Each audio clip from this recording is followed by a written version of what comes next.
What's up guys, it's the Blind Man back with another game review, and today we're going to be talking WWE 2K24. Probably going to be the best WWE game released this year, mostly because it's probably going to be the only WWE game released this year. But honestly, I had a lot of fun with this one, and I went really in depth because I spent quite a few hours into it, and I'm going to dive really deep into this review, so hopefully this helps you decide if you want to buy the game or not. Without further ado, let's jump into the gameplay. If you played 2K23, I think the gameplay is going to feel very familiar to you, but really they did a lot of refining, and honestly I think it feels just a lot better, a lot more smooth. It's like they made a small iteration, small change from last year, but a lot of the changes they did made the gameplay feel more fluid, made a lot of the moves feel more fluid, the reversals feel a little better. There's a lot of attention to detail when it comes to superstars' moves, and even just like the way they pick other people up off the ground and it being unique to that wrestler. There's a lot of attention to detail, and that goes into presentation, but there's also a lot of gameplay continuity here. It connects each move one to the other really well. It's a lot like 2K23, but just better. I don't know how else to describe it other than it just flows better. The matches flow better. There's still some glitchy weirdness from time to time. I still will find my wrestler running around the ring or watching somebody else run around the ring when they shouldn't be. It just kind of glitched out. But for the most part, that doesn't happen near as often. The older games in the series, there was definitely a problem with this, and they took a 2-year break. And after the 2-year break, it got a lot better, and it's still continuing to get slightly better. I think they're at the phase now where they're just making little small tweaks to each piece of the gameplay to make it more and more smooth. I think every year from now on out, it will probably get just a little more smooth. Hopefully, at least, it continues this trend, because I think they are on the right path. Probably could have made my own section for this, but I do think it fits in the gameplay with the attention to detail. But honestly, the presentation is incredible in this game. I think, again, they stepped it up from last year. And here you see the entrance of the legendary, rest in peace, Bray Wyatt. One of the most legendary entrances in WWE, especially now. You still see all the fireflies out. It's really cool to see, and honestly they paid a lot of attention to detail to each one of the superstars, and you can tell with even their movesets, but also the way they enter the ring, the little things they do. There's so many of these things that they got right. Like I said, presentation I think could be its own thing, but really I think they nailed the presentation. And that's really important in a game like this, because presentation's everything.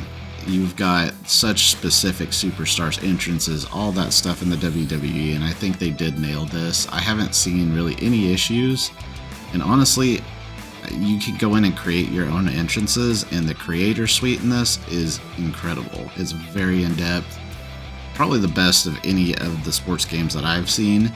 So really, I have no complaints when it comes to presentation, no complaints when it comes to creative suite. All of that, I think, is just 10 out of 10, been really good.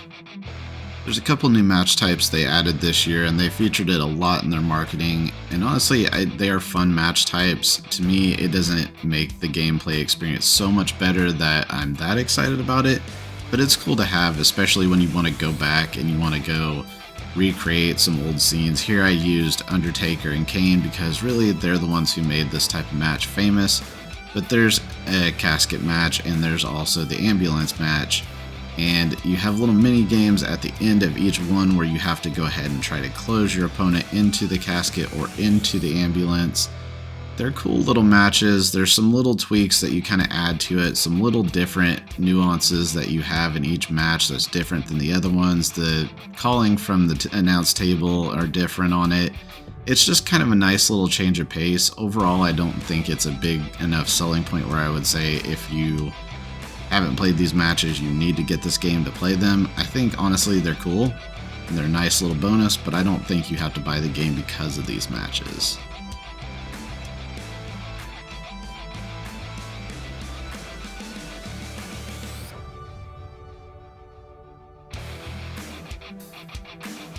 Now for the modes, and we're going to is like you've seen in a bunch of the other different 2K games. It's basically just going to be going through some history, only this is going to be the showcase of the WrestleManias in the past, and it's It's kind of cool because there's a lot of history in WWE. So going back, I mean, it's WrestleMania 40, so we're going back 40 years of WrestleManias. There's all kinds of different little pieces of history. There's wrestlers coming in and talking. Corey Graves does a great job of narrating it. The just transitions, again, attention to detail, great job on this. They did a really good job with this, and I was really invested in hearing a lot of this history. Maybe that's because I'm somebody who likes that kind of thing, but honestly, I think they just did a great job with retelling the stories and with bringing in superstars to come in and actually talk about their experiences.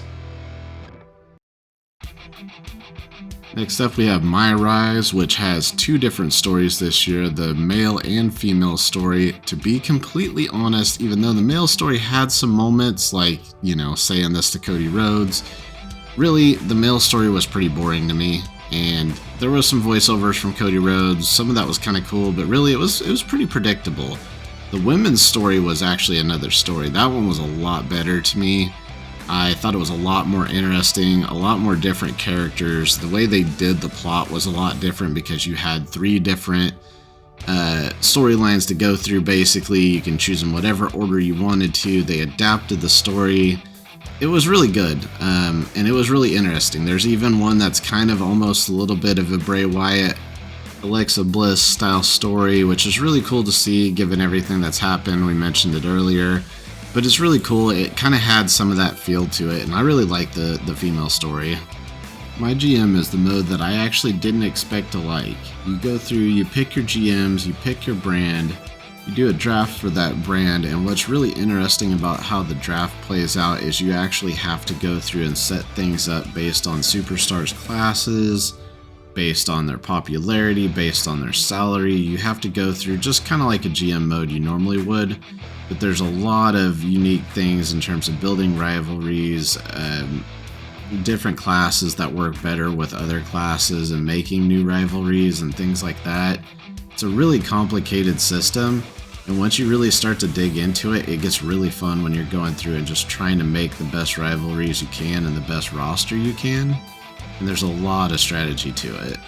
Throughout the season, you'll get different power cards, and the different power cards really change how the season plays out, or can change, but it can also make other GMs retaliate against you with their own power cards. This alone is kind of a unique, interesting system to me.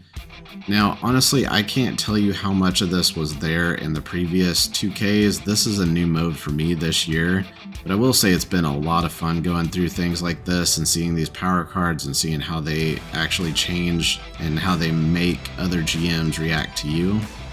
Your superstars will also send you messages throughout the mode, and they basically will ask for certain things or say they're not happy. There's basically almost like a mood system to it where you have to make sure your superstars are happy, or they could end up leaving. They could ask for certain things where you just come across the decision and you have to go, I don't know what to do here.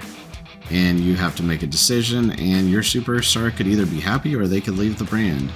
And honestly, I think that's pretty cool too. I think they did the AI system pretty well. It all seems pretty accurate as to making a choice and then that consequence happening based on that choice.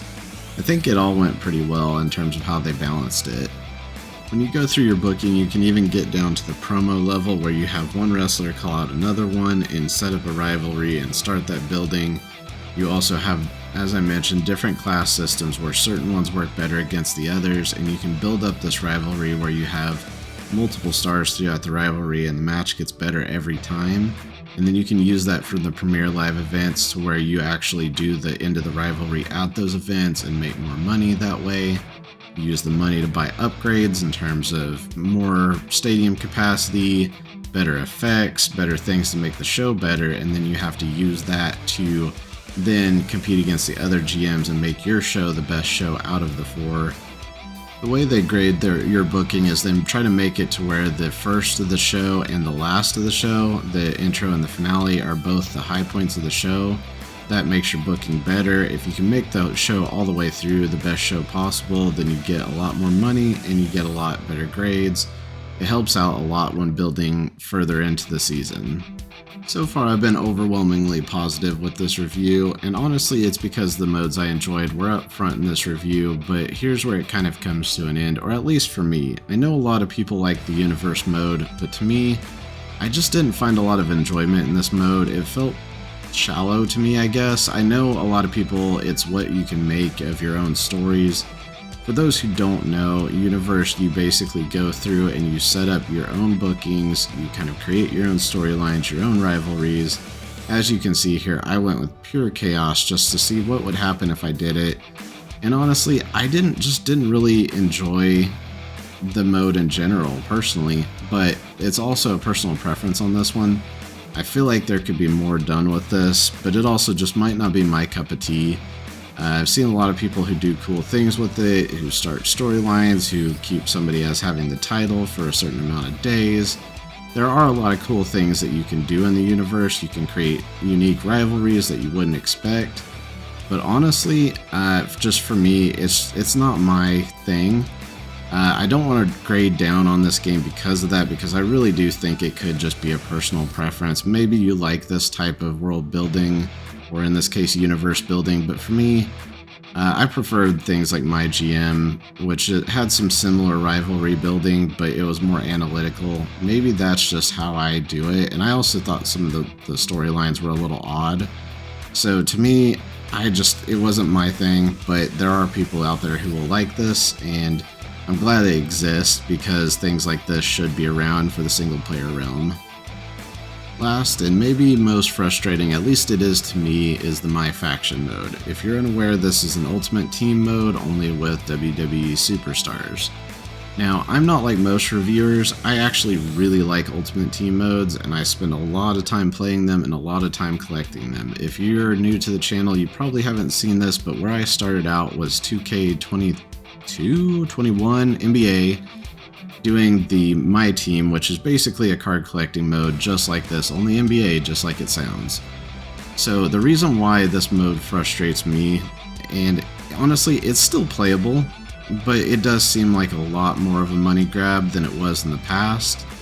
In the past you can build up your own currency and just kind of make your own squad pretty good, or your own faction I should say, pretty good just with playing the game. This year it feels like there's certain things locked behind a paywall that they didn't lock behind a paywall in the past, and it's pretty obvious the way it comes about. They have live events, and those aren't new, but what's kind of odd about the way they do them and what feels like the money grab in the microtransaction space is that there's certain cards that you need for the live event to get another card, but in order to get the card that you want, you have to open packs.